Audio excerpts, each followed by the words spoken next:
en el año 1984 y 1987, gracias al financiamiento de la Fundación, si la memoria no me traiciona, Los Álamos, y en el 87 por el Citicorp,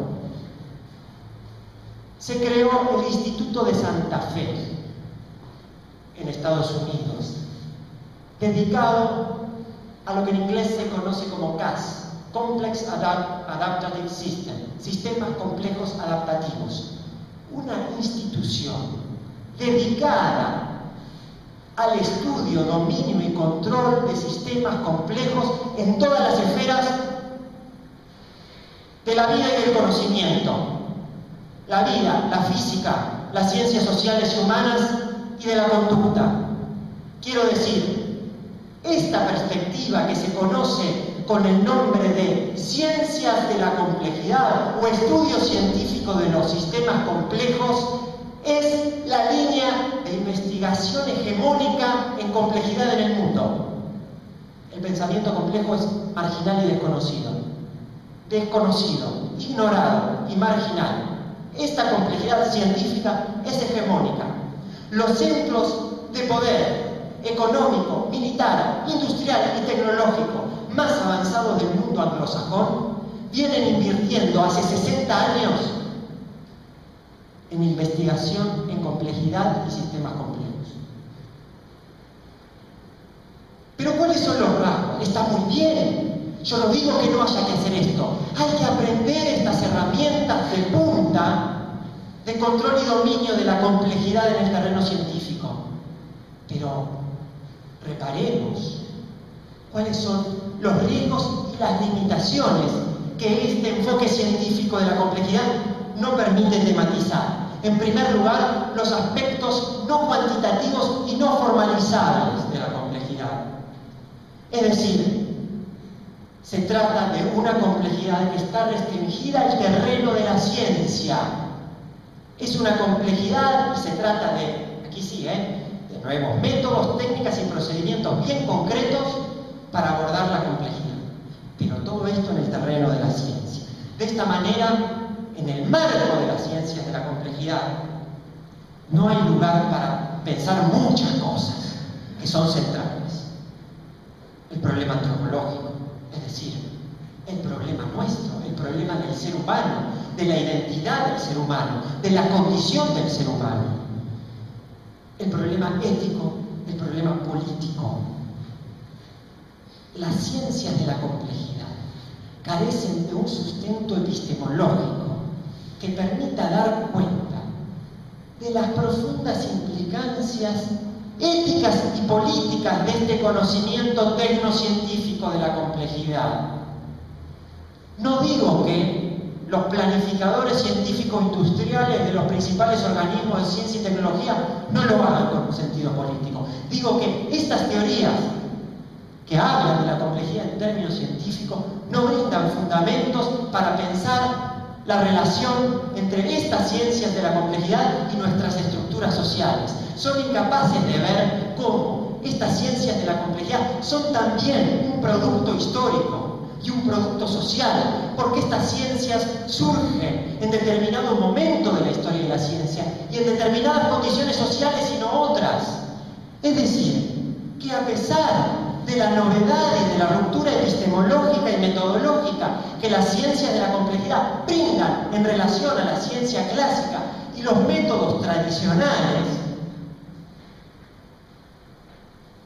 siguen siendo en buena medida o siguen estando en buena medida ancladas en un marco moderno y positivista, porque no se puede ver la relación a la que yo antes hacía referencia y que es central.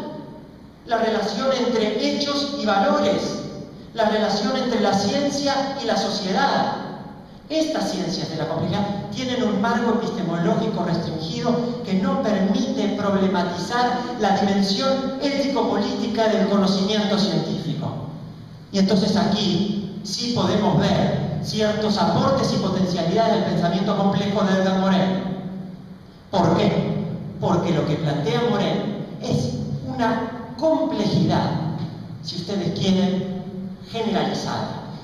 ¿Generalizada en qué sentido? Hay que reconocer la especificidad propia de la complejidad en el terreno científico, pero es necesario pensar la complejidad en todas las esferas de nuestra vida.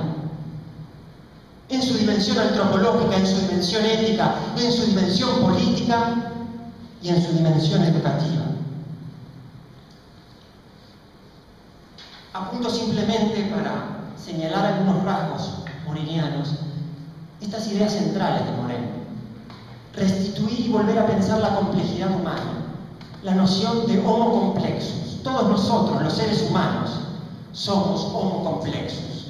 Somos sapiens demens, racionales y delirantes, prosaicos, realizamos actividades obligatorias y utilitarias, poéticos, vivimos del amor, de la alegría, de la amistad.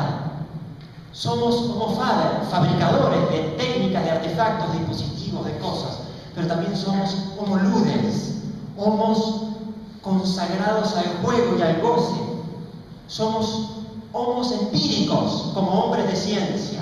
Trabajamos empíricamente, pero también somos homos imaginarios, abiertos al mito, a los sueños, al deseo. Somos homos economicus, buscamos el beneficio y el lucro, pero también estamos dedicados a la consumación, al éxtasis. El ser humano es un homo complexus. La complejidad humana hay que pensarla, dice Moreno, a través de la tríada individuo, sociedad y especie. Pensar nuestra autonomía individual, nuestra pertenencia comunitaria y nuestra pertenencia más general a la especie humana.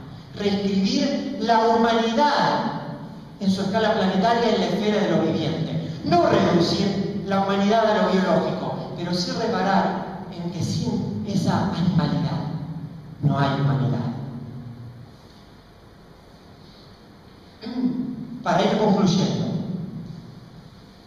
diría yo que en el campo del estudio, de los estudios contemporáneos de complejidad, hay tres nudos fundamentales. En primer lugar, la no articulación, el no diálogo entre estos dos tipos de complejidades, es decir, el problema del pensamiento complejo y del paradigma de la complejidad y esta problemática de las ciencias de la complejidad. Se ignoran y se desconocen mutuamente. Más aún, me atrevería a decir que los científicos serios y respetables que trabajan en ciencias de la complejidad han realizado críticas demoledoras al pensamiento complejo, e indico algunos nombres. Carlos Eduardo Maldonado, filósofo colombiano, el propio Rolando García, argentino radicado en México, y Carlos Reynoso, antropólogo de la Facultad de Filosofía y Letras de Ciencias.